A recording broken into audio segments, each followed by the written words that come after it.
Welcome back. Well, we talk about power bills going up, the cost of living crisis. The PM can't even fix things in his own backyard, but apparently he wants to fix Ukraine. Anthony Albanese has confirmed he will join a phone hookup with other world leaders tomorrow night to discuss potentially sending peacekeepers there as part of the so-called coalition of the willing.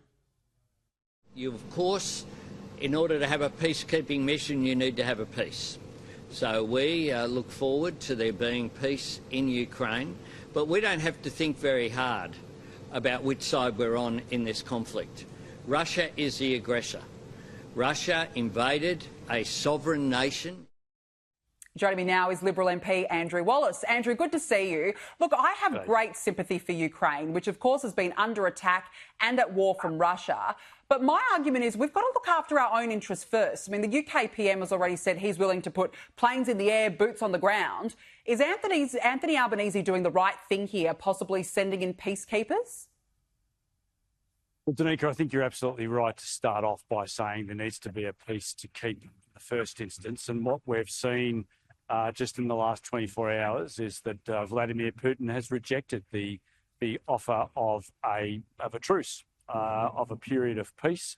So that's the first challenge that he's got. The other challenge that Anthony Albanese has got is that he continues to send mixed messages, not just to the Australian people, but to the world. You know, he wasn't prepared to commit in any meaningful way to the effort in the Red Sea, where nearly 40% of Australian trade comes through, where we have a direct interest.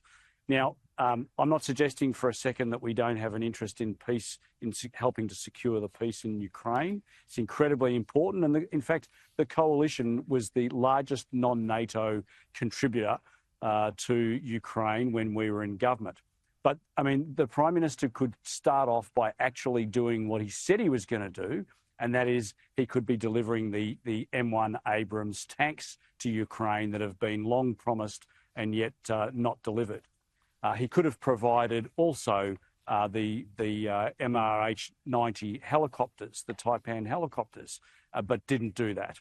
So he continues to send mixed messages, not just to Ukraine, not just to the Australian people, but to the entire world. But you're right in pointing out, Danica, that there's got to be a peace to keep in the first instance, and that's something that Vladimir Putin just hasn't agreed to.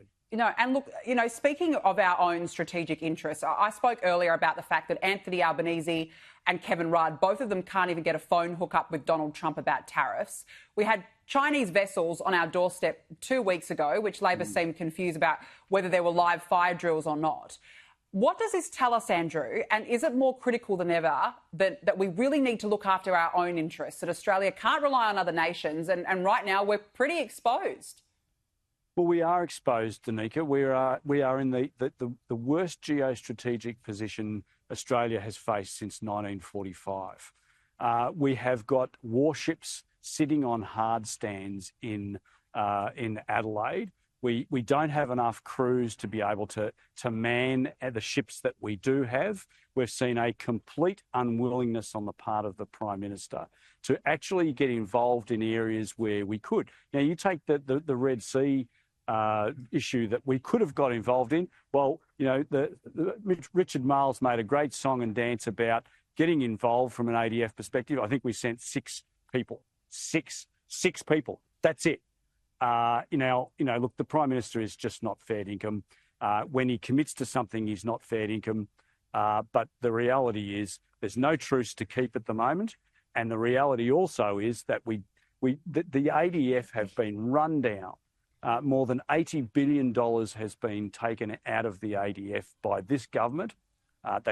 Labor does not believe in defence. They've never believed in defence. They probably never will.